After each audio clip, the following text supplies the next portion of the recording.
कहानी का नाम नहीं रहा। एक दिन दोपहर के समय फोन की घंटी बजी। हेलो, अनुज का गंभीर एक्सीडेंट हो गया है। अनुज के पिता ने बड़ी गंभीर आवाज में कहा। हाथ तो उम्र के कारण कांपते ही थे। दादाजी से हाथ से रिसीवर भी छूटने लगा और दादाजी वहीं दम से गिर गए। दादी पास ही सो रही थी, घबरा कर उठ खड़ी हुई। दादाजी और जोर से चिल्लाए, हम बर्बाद हो गए, रमेश की माँ, हमारी रश्मि, हमारी रश्मि, हमारी रश्मि। और दोनों वहीं दीवार से सिर टिकाए बैठ गए। ना तो दिमाग के पास सोचने की क्षमता थी और ना शरीर के पास कुछ करने की। बाहर चिलचिलाती धूप और चमकता हुआ उजाला था, मगर घर के अंदर सिर्फ अंधेरा ही अंधेरा। आर्यन था तो अबोध, परंतु वक्त ने उसे बहुत समझदार बना दिया था। किसी तरह अपने दादा दादी को संभाला और वहां के लिए निकल पड़े। पहुंच कर देखा तो फोन पर मिलने वाली खबर तो केवल राई भर थी। यह दृश्य तो पहाड़ के समान था। शायद इससे पहले भगवान का ऐसा कहर कभी देखा नहीं गया होगा। सुहाग की चूड़ियां चटकाई जा रही थी।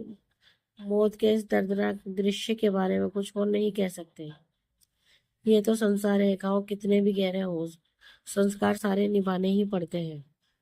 और दादाजी ने भी अनुज के भाई और पिता के साथ साथ अनुज की या अपनी रश्मि की खुशियों को कंधा दे दिया। हालात से समझौता करता हुआ हर व्यक्ति जीवन का बोझ उठा रहा था। आखिरकार दादाजी ने अपनी रश्मि को सास ससुर को सौंपते हुए किस्मत के हवाले कर दिया। रश्मि जो अब ना कुंवारी थी, ना शादीशुदा, ना पत्नी, ना कुछ और, केवल एक माँ रह गई थी। और मुन्नू को माता पिता दोनों का ही प्यार दे रही थी। उसकी तपस्या से शायद भगवान को दया आ गई। उसके सास ससुर रश्मि और मुन्नू पर अपनी ममता का खजाना लुटाने लगे।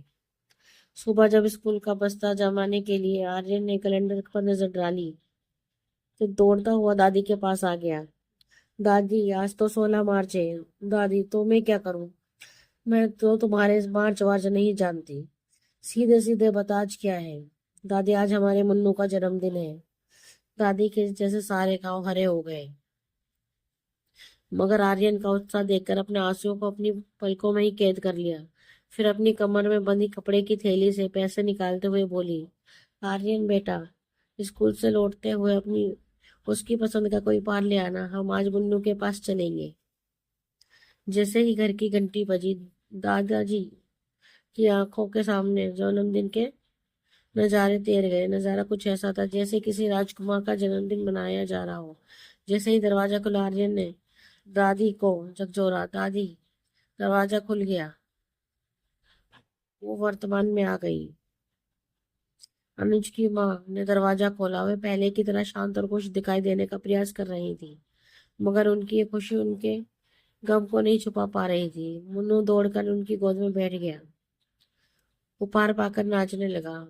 जब मुंह मीठा करने की बारी आई तो रश्मि की देवरानी मिठाई की प्लेट ऐसे पटक कर गई मानो कह रही हो कि पेट भरने के साथ साथ जन्मदिन की मिठाई की फिजूल खर्ची भी जरूरी थी।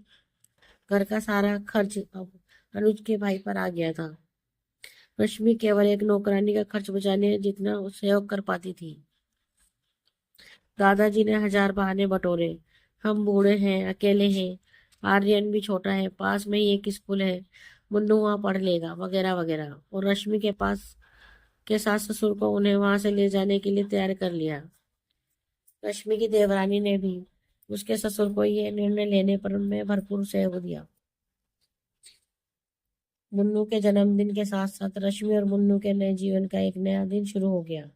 अगले दिन वो लोग वहां से चले गए। अब घर में सब पहले की तरह रहने लगे।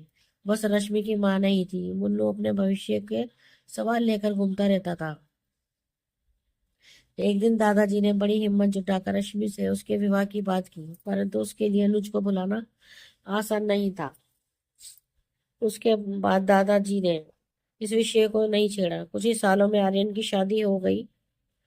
मुन्नू स्कूल जाने लगा। कुछ कृपा आसपास की महिलाओं ने कर दी। वे रश्मि को कुछ कपड़े की सिलने के दे देती थी, जिससे उसका मन भी बहल जाता था और कुछ आमदनी भी हो जाती थी।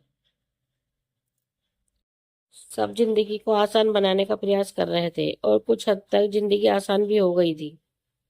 रात बहुत हो चुकी थी। रश्मि अपना काम खत्म करके सोने जा रही थी।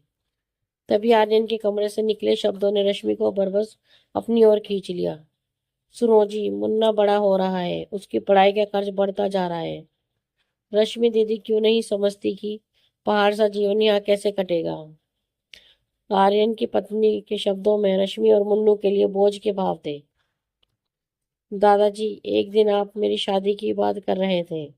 अगली सुबह रश्मि ने दादाजी को चाय का कप पकड़ाते हुए कहा।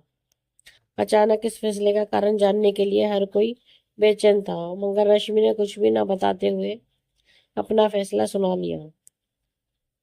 कुछ ही महीनों की मेहनत के बाद दादाजी ने उसके लिए एक ऐसा घर खोज लिया जहाँ रश्मि खुश रह सकती थी, और उसकी विदाई का वो दिन भी आ गया। कुछ रस्मों के बाद विदाई का दृश्य देखते हुए रश्मि की नई सास ने अपना सुर ऊंचा करते हुए कहा, सुनो जी, ये मुन्ना कहाँ चला आ रहा है। रश्मि के साथ हमें अपने बेटे के लिए बहू चाहिए, अपने पोते के साथ किसी और की हिस्सेदारी की जरूरत नहीं। एक ही पल में सन्नाटा छा गया। हर कोई बात संभालने की कोशिश कर रहा था, मगर शांति देवी टस से मस नहीं हुई। अचानक सबकी आंखें सीढ़ियों पर पड़ी। सामने रश्मि सीढ़ियों से उतर रही थी। उसके कंधों पर कपड़ों का एक झोला टंगा था।